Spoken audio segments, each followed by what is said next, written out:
राधे राधे गुरु जी। गुरु जी, मेरा नाम भाषण है, असम हरियाणा का हूँ। जैसा आपने कहा कि आजकल मतलब मेरी उम्र 17 वर्ष है, रात को 2-2 3-3 बजे तक नींद नहीं आती, डिप्रेशन रहता है, चिंता रहती है। ऐसा क्यों गुरु जी? क्या है कि चिंता रहती बच्चा? कि महाराज जी आगे क्या होगा, हम अपने माँ बाप का नाम कर पाएंगे नहीं कर पाएंगे, हम जीतेंगे हारेंगे, कुछ नहीं पता गुरु जी। हाँ, भगवान पर भरोसा करके यदि भजन करना शुरू करो तो भविष्य की चिंता ये अपने आप नष्ट हो जाए। बच्चा, ओवर थिंकिंग जहां होती है वहां नाम जब चलाओ तो तुम्हारा मंगल हो जाएगा। आप चिंता क्यों करते हो? चिंतन कीजिए भगवान का। चिंता करोगे तो डिप्रेशन में पहुंच जाओगे, और चिंतन करोगे तो चैन से सो पाओगे। बिल्कुल बच्चा, अजगर करे न चाकरी, पंछी करे न काम। बिल्कुल बात समझ लो। दास मलूका कह गए सबके दाता राम। विश्वास करो भगवान की बात पर। महाराज जी, आसपास के लोग नीचे दबाने को लगे हुए हैं, मतलब कोई मोटिवेशन नहीं। अगर भगवान आपको ऊंचा उठाना चाहे तो आसपास के लोग नीचे दबा सकते हैं क्या? तो फिर आप बिल्कुल निश्चिंत रहिए। राधा नाम करते हैं तो कहीं और ध्यान जाता है, फिर तेज राधा बोलते हैं, फिर कहीं और। बस आप लगे रहो, थोड़ा समय से लगे रहो, और खाली थोड़ा औषधियों का भी सेवन करो। समय से सो जाओ, समय से जगो, थोड़ा औषधि का सेवन कर लो जिससे बिगड़ी हुई बात थोड़ा बन जाए, और फिर नाम जप करो, चिंता मत करो, भगवान का चिंतन करो, उसी से आनंद प्राप्त होगा बच्चा। नहीं तो मन इधर उधर भटकाएगा, ज्यादा इसमें जाओगे तो फिर आगे गलत सोच आ जाएगी। कई बच्चे इसी बात में आकर सुस्त कर लेते हैं कि मेरा बहुत तो चाहते हैं मैम। नहीं नहीं नहीं, गंदी बात, ऐसी गलत बात नहीं सोचना। नाम जप करो, ठीक हो जाएगा। आप देख लेना, आज से आप देख लेना। महाराज जी, हाथ पैर सब कांपते हैं, ये लगता है कि हार चुका हूँ। अभी तुम 17 साल के, तुम क्या हार चुके हो? भगवान के बल को यार कोई समझ नहीं पा रहा, भगवान का आश्रय नहीं ले पा। हम कह रहे कि बिना किए तुम्हें हम कैसे बतावे। जैसे ये कहावत है ना कि जब ऊपर वाला देता है तो छप्पर फाड़ के देता है। यार विश्वास करो ना, यार विश्वास करो। हर बात उसकी निराली है। उसे जुड़ के तो देखो, उससे प्यार करके तो देखो। हम कैसे तुम्हें बताएं? देखो, जब हमने माँ का प्यार छोड़ा, परिवार का प्यार छोड़ा, एकमात्र भगवान का प्यार लिया, तो हजारों माताओं के रूप में, लाखों लोगों के रूप में भगवान हमें प्यार करते। हाथ पैर क्यों कांपते? भगवान से जुड़ो, अभी महान बन जाओगे। ठीक है?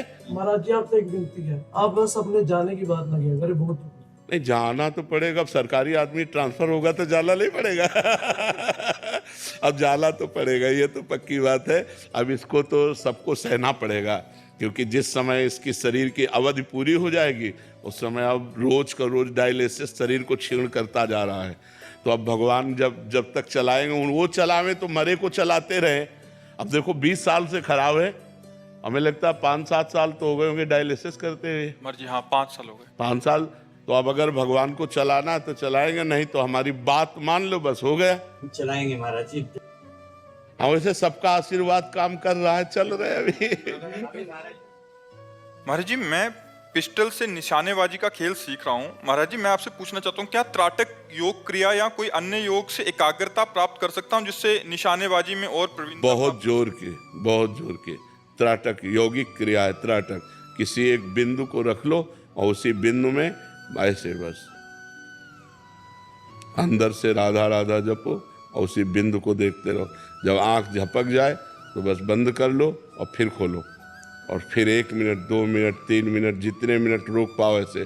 फिर एकाग्रता बहुत जोर की हो जाएगी, बहुत जोर की एकाग्रता हो जाएगी। ठीक है जी? महाराज जी, इससे क्या ध्यान के लिए भी कर सकते? बहुत, ये ध्यान के लिए ही है। तो अब जैसे निशानेबाजी में भी ध्यान की तो एकाग्रता होती है कि हमें लक्ष्य पे मारना है, तो नेत्र एकदम सीधे लक्ष्य पे और दिमाग लक्ष्य पे। तो कोशिश कर रहे हैं, लेकिन राधा नाम जैसे आपने लिखने के लिए बताया था मन में, जब तक अंतःकरण कुछ पवित्र नहीं होगा तब तक लिख नहीं पाओगे। वो मन चंचल होकर भागेगा संसार की तरफ। इसलिए जबान से पहले राधा राधा जपो, फिर थोड़ा पवित्रता आवे, तब फिर आप लिख पाओगे। हाँ, प्रयास ये प्रयास ये तभी सफल होगा जब गलत आचरण न करो। गंदे आचरण करो तो कभी प्रयास सफल नहीं होगा। इन चीजों से बचो, फिर हाँ, फिर प्रयास सफल होगा। महाराज जी, प्रभु से अंतःकरण से कैसे जुड़े? अंतःकरण से पहले बाह्यकरण से जुड़ो। जैसे बाह्यकरण में वाणी है, बाह्यकरण में श्रवणेंद्रिय है, बाह्यकरण में नेत्र हैं। ये हमारी जो इंद्रियां हैं ना बाह्य, इनसे पहले हम जुड़े। श्रवणम, जुड़ने का पहला लक्षण श्रवणम, फिर कीर्तनम, फिर स्मरणम, अर्चनम, बंदनम, दास्य, सख्य, आत्मनिवेदनम, पूर्ण शरणागति। तुम खूब भगवान की चर्चा सुने, भक्तों के चरित्र सुने, भगवान का नाम जप करें, भगवान का नाम कीर्तन करें, भगवत भाव से दूसरों की सेवा करें, तब हमारे अंदर पवित्रता आएगी। और जैसे जैसे अंदर पवित्रता आएगी वैसे वैसे अंदर से भजन होने लगेगा। और जब अंदर से भजन होने लगा तब जीवन में चमत्कार हो जाता है, तब जीवन आनंदमय हो जाता है। महाराज जी वैसे ही कर रहे हैं, लेकिन जैसे ऑफिस के काम या अन्य सांसारिक काम करने लगते हैं तो फिर वो माइंड से हाँ, जरूर जरूर, क्योंकि उसमें एकाग्रता करनी पड़ती है। तो हम उस कार्य को भी भगवान को समर्पित कर दें। जो 4 घंटे 6 घंटे 5 घंटे काम किया, बीच बीच में भगवान का स्मरण करते रहें और इसके बाद फिर वो समर्पण कर दें कि हे करुणा में जो भी भगवान आपको प्रिय हो, राम कृष्ण हरि जो नाम प्रिय हो, कि हे राम जी ये जो 5 घंटे कार्य किया, ये सांसारिक कार्य होते हुए भी ये सृष्टि आपकी है, ये आपका कार्य है, मैं आपका सेवक हूँ, ये 5 घंटे आपके चरणों में समर्पित किए। तो ये कर्म समर्पण योग बन जाएगा और आपकी भक्ति में और कहने से हाँ, अंदर से समर्पित किए ना, अंदर से समर्पित किए ना, वाणी से भले ना बोले, 1 मिनट रुके और अंदर से हे भगवान, ऑफिस में जितने घंटे रुके आप, उसके बाद बाहर हुए आप तो 1 सेकेंड रुकिए और हे भगवान ये 8 घंटे जो ऑफिस में समय दिया वो आपके चरणों में समर्पित करते हैं। तो ये कर्म समर्पण योग आपकी भक्ति को प्रकाशित कर देगा, आपकी भक्ति को उन्नतिशील बना देगा और कर्म दोष नहीं लगेगा। जैसे 8 घंटे आप कर्म किए और भगवान का स्मरण नहीं किया और भगवान को समर्पित नहीं किया तो वो व्यर्थ गया, क्योंकि उससे जो चंद रुपए मिले उससे भोग भोगा, भोग शरीर को भोगा, आखिरकार शरीर ही छूट जाएगा तो व्यर्थ गया कि नहीं। आपका बैंक बैलेंस, आपकी खेती बाड़ी, आपका मकान, आपका दुकान जो भी है ये सब नाशवान है, असत है। जैसे ऑफिस में किसी से कुछ गलत बात हो रही है 10 मिनट 15 मिनट जो भी, तो वो भी भगवान को समर्पित बिल्कुल समर्पित कीजिए, बिल्कुल समर्पित कर दीजिए। तो जैसे आग में चंदन डाले तो आग अपना स्वरूप कर देती है और विष्ठा डाले तो आग अपना स्वरूप कर देती है। जब आप ये कर्म समर्पण योग करेंगे ना तो आपको चुभने लगेगा कि मैं अपने भगवान को ऐसी गलत बात क्यों समर्पित करूं, तो आपकी गलत बात बंद हो जाएगी। पहले टोटल समर्पित कीजिए, फिर उसमें छानबीन शुरू हो जाएगी कि यार ऐसा कर्म भगवान को मैं कैसे समर्पित करूं, ऐसा नीच कर्म, नीच वार्ता कैसे भगवान को समर्पित करूं। तो आपको डर लगने लगेगा नीच वार्ता करने में, क्योंकि आपको कर्म समर्पण करना है, भगवान को समर्पित करना है। तो इसलिए आप जरूर समर्पित कीजिए, आपके अंदर सुधार शुरू हो जाएगा जहां जहां त्रुटि है। गौरांग डिंडा जी, वेस्ट बंगाल से। राधे राधे महाराज जी। महाराज जी, अहंकार मेरे जीवन में एक बहुत बड़ी बाधा बन रहा है। जब सबके जीवन में है भैया, सबके जीवन में है। आप उसे पकड़ पा रहे हो, आप उसे दोष रूप से व्यक्त कर रहे हो, ये भगवान की आपके ऊपर कृपा है। पर इसका नाश तभी होगा जब आप नाम जप करेंगे और भक्तों के चरित्र सुनेंगे और सत्संग करेंगे, तो इसका नाश हो जाएगा। जब हम अपने बड़े जनों को सुनते, जैसे हम 10 माला जपते हैं और कोई 500 माला जपता है, तो हमारा अपने आप दिमाग लाइन में आ जाता है कि हम क्या भजन करते हैं। भजन तो वो करते हैं 500 माला जप करते हैं। हम क्या ब्रह्मचर्य हैं, वो तो आजीवन ब्रह्मचर्य हैं। हमारा क्या समर्पण, वो तो आजीवन समर्पित है। जब हम बड़े भक्तों के चरित्र पढ़ते हैं तो हमारा अभिमान नष्ट हो जाता है और चरित्र पढ़ने से हृदय पवित्र होता है। भगवान का पावन चरित्र है, भक्तों का पावन चरित्र है। तो जब भक्त और भगवान के चरित्र पढ़ते हैं तो हृदय निर्मल होने लगता है।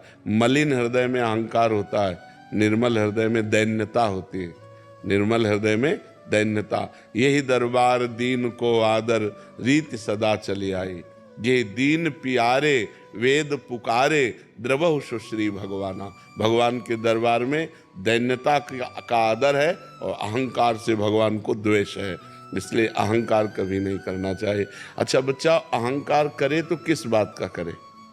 आगे से बात नहीं हो पाता उनसे, फिर नहीं, पापा हैं, पहले दिमाग में विराजमान करो कि वो हमारे पिता हैं।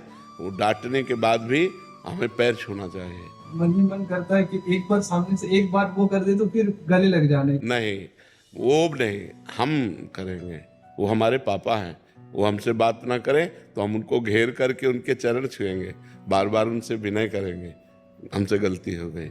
ना गलती हो और बड़े जन डांट रहे हो तो भी अपनी गलती स्वीकार करना चाहिए। जैसे दोस्त में भी जैसे कोई बहुत कुछ जानता है, मेरे को सीखने का मन है, बट कुछ अनबन हो गया तो उससे आगे से अप्रोच नहीं कर पाता। बहुत छोटी छोटी बातें हैं, ये सब ठीक हो जाएंगी। नाम जप करो। नाम जप करते हो? हाँ थोड़ा थोड़ा। नहीं, अच्छे से करो। काउंटर ले लो और उसमें संख्या सहित नाम जप करो। 20,000, 50,000, 1,00,000 ऐसे नाम जप करो। आज ले लेना काउंटर और नाम जप करो उससे, ठीक है? अनिल कुमार सिंह जी, महाराज जी मैं आपसे जानना चाहता हूँ कि शास्त्रों के अनुसार विवाह की संपूर्ण विधि क्या है, अर्थात कन्या को देखने से लेकर विवाह संस्कार पूर्ण होने तक कौन कौन से शुद्ध और शास्त्रीय विधियों का जो पंडित विवाह कराते हैं ना, ये प्रश्न तुमको वहां करने, हमारे नहीं हुआ तो हम क्या बताते?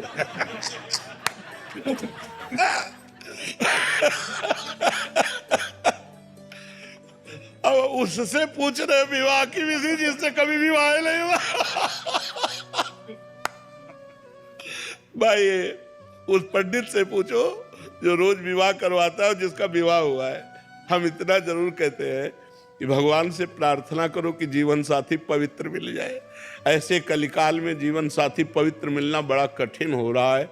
ये जो गर्लफ्रेंड वाइफ फ्रेंड का चला है, इसमें संसार समुद्र से भगवान बचाए, वो ही बड़ा विचित्र संसार सो तो बच्चा। ना तो हमको इसका ब्याह आदि का ज्ञान है और ना हमने कभी पंडिताई कराई है, तो इस विषय को तो जानकारी उससे करो जिसका ब्याह हुआ है। जो ब्याह आदि कराता है वो सब ये बातें हम तो वेदांत, भक्ति योग, अष्टांग योग, कर्म योग, यही बातें जानते। ज़्यादा हमें पांडित्य का तो ज्ञान है नहीं। ये तो जो पंडिताई वंडिताई करावे उससे है नहीं। हाँ, इसका हमें ज्ञान नहीं बच्चा, और ना इस विषय में हम कभी गए।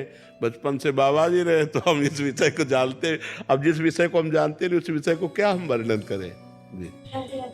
राधे राधे महाराज जी, आपके चरणों में कोटि कोटि नमन। महाराज जी मैं नाम जप करती हूँ फिर भी मेरे भविष्य को लेकर मेरे मन में बहुत विचलता रहती है। क्योंकि भगवान पर विश्वास नहीं है। भगवान पर विश्वास ना होने के कारण हमें भविष्य की चिंता होती है। हमें सोचना चाहिए जो जगत के पशु पक्षियों को सबको भरण पोषण करते हुए स्वस्थ रख रहा है, उस परमात्मा की हम शरण में हैं, हमारा भविष्य मंगलमय होगा। हम पाप आचरण ना करें।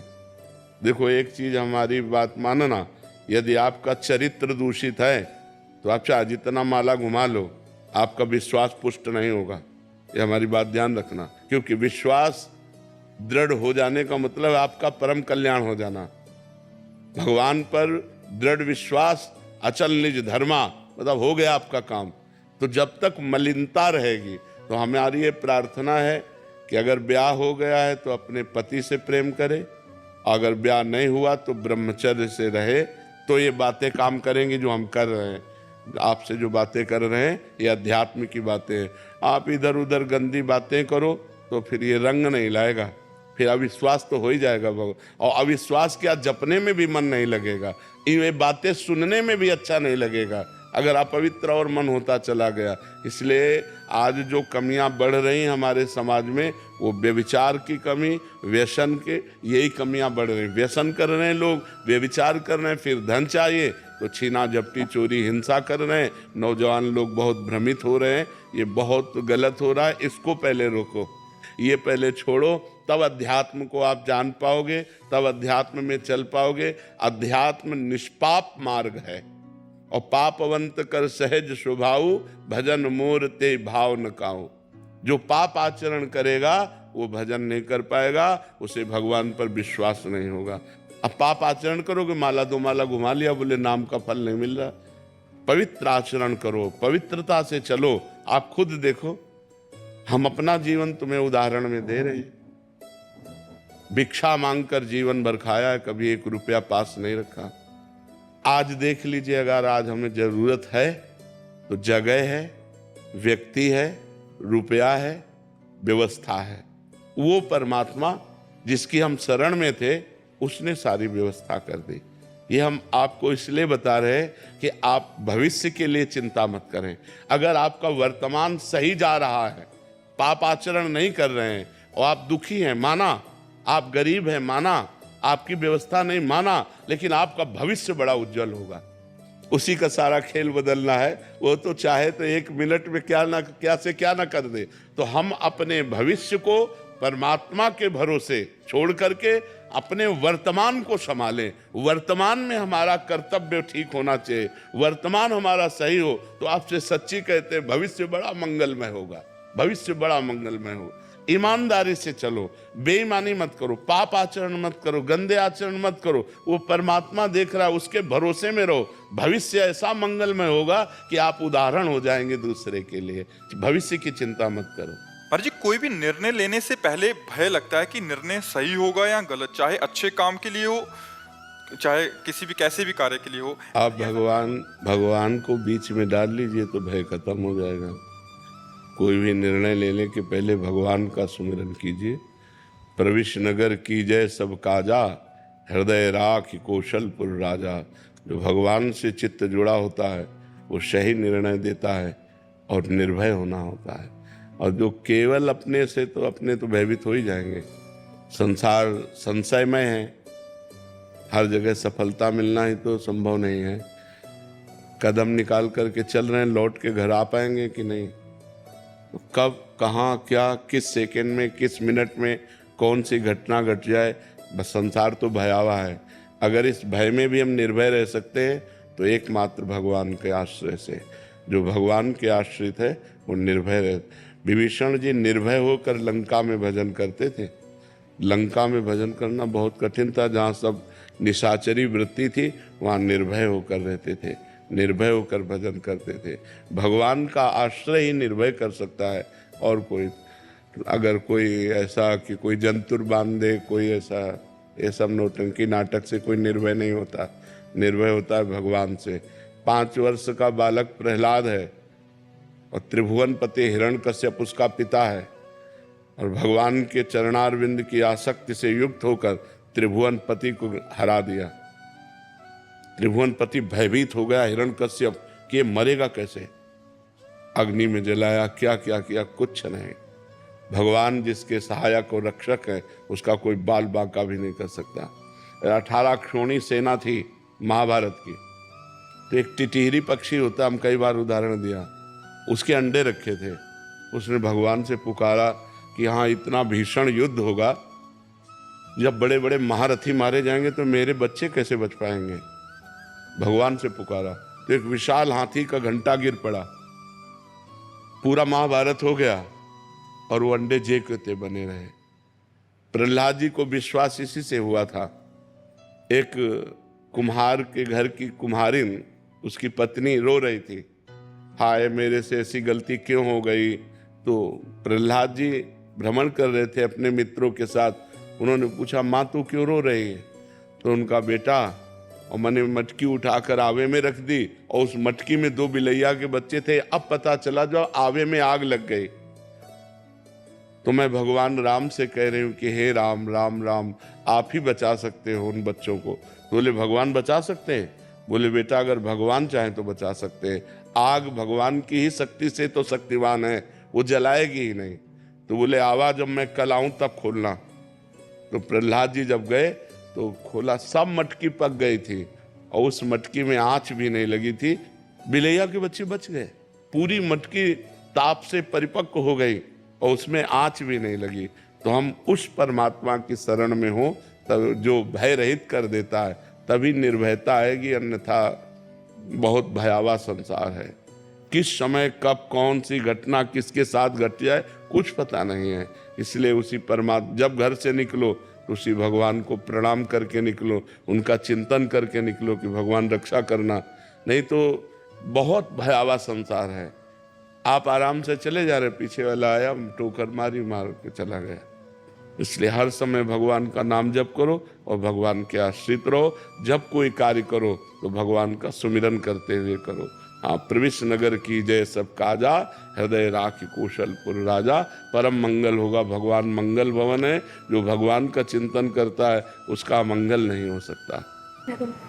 जैसे आपने बताया कि सुबह उठ के 5 भक्तों के नाम का स्मरण करना चाहिए, ठीक है। तो जब घर से निकलते हैं महाराज जी, क्या तब भी लेना चाहिए, फिर सुबह बोलना काफी है? नहीं, सुबह तो बोल दिया, लेकिन जब घर से निकल रहे हैं, हरिवंश बना न निकासियों पद निवास हरिवंश, हम अपने गेट को तभी पार करेंगे जब पहले हम भगवान का सुमिरन, भक्तों का सुमिरन कर ले, क्योंकि भक्ति भक्त भगवंत गुरु चतुर नाम बपु एक, इनके पद सुमिरन करत नासत विघ्न अनेक। जब हम भक्तों का सुमिरन करते हैं, भगवान का सुमिरन करते हैं, तो हमारा मार्ग निर्विघ्न हो जाता है। हम जिस कार्य के लिए जाते हैं वो विघ्न रहित हो जाता है। इसलिए जब घर से निकलें तो पहले भगवान का सुमिरन करें, भक्तों का सुमिरन करें।